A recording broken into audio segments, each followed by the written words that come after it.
የሁለተኛይቱ ወደ ቆሮንቶስ ሰዎች ምዕራፍ 10 እኔም ራሴ ጳውሎስ በእናንተ ዘንድ ፊት ለፊት ሳለሁ ትሁት የሆንሁ ከእናንተ ግን ብርቅ የምደፍራችሁ በክርስቶስ የዋህነትና ገርነት እመክራችኋለሁ።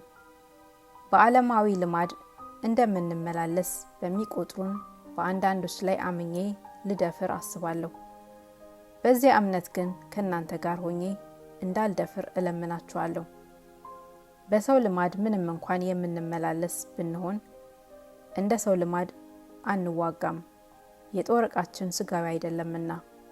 ምሽግን ለመስበር ግን በእግዚአብሔር ፊት ብርቱ ነው። የሰውንም አሳብ በእግዚአብሔርም እውቀት ላይ የሚነሳውን ከፍ ያለውን ነገር ሁሉ እናፈርሳለን። ለክርስቶስም ለመታዘዝ አእምሮን ሁሉ እንማርካለን። መታዘዛችሁም በተፈጸመች ጊዜ አለመታዘዝን ሁሉ ልንቀበል ተዘጋጅተናል። በፊታችሁ ያለውን ተመልከቱ። ማንም የክርስቶስ መሆኑን ተረድቶ ቢሆን ይህን እንደገና በራሱ ይቁጠረው። እርሱ የክርስቶስ እንደሆነ እኛ ደግሞ እንዲሁ ነን። ጌታ እናንተን ለማነጽ እንጂ እናንተን ለማፍረስ ያይደለ በሰጠው በስልጣናችን ከፊት ይልቅ ብመካ እንኳን አላፍርም። በመልእክቶቼ ማስደነግጣችሁ አይምሰላችሁ። መልእክቶቹስ ከባድና ኃይለኛ ናቸው፣ ሰውነቱ ግን ሲታይ ደካማ ነው፣ ንግግሩም የተናቀ ነው ይላሉና። እንዲሁ የሚል ይህን ይቁጠረው።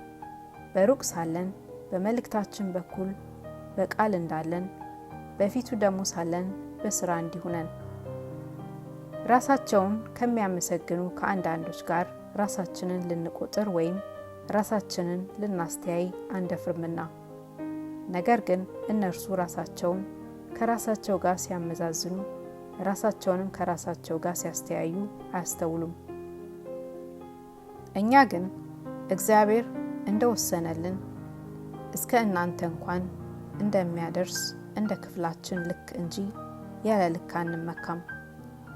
ወደ እናንተ እንደማንደርስ አድርገን ከመጠን አናልፍምና የክርስቶስን ወንጌል በመስበክ እስከ እናንተ እንኳን ደርሰናልና በሌሎች ድካም ያለ ልክ አንመካም። ነገር ግን እምነታችን ሲያድግ ከእናንተ ወዲያ ባለው አገር እስክንሰብክ ስራችንን እየጨበርን በክፍላችን በእናንተ ዘንድ እንድንከብር ተስፋ እናደርጋለን። በሌላው ክፍል ስለተዘጋጀው ነገር አንመካም። የሚመካ ግን በጌታ ይመካ። እግዚአብሔር የሚያመሰግነው እንጂ ራሱን የሚያመሰግን ግን እርሱ ተፈትኖ የሚወጣ አይደለምና።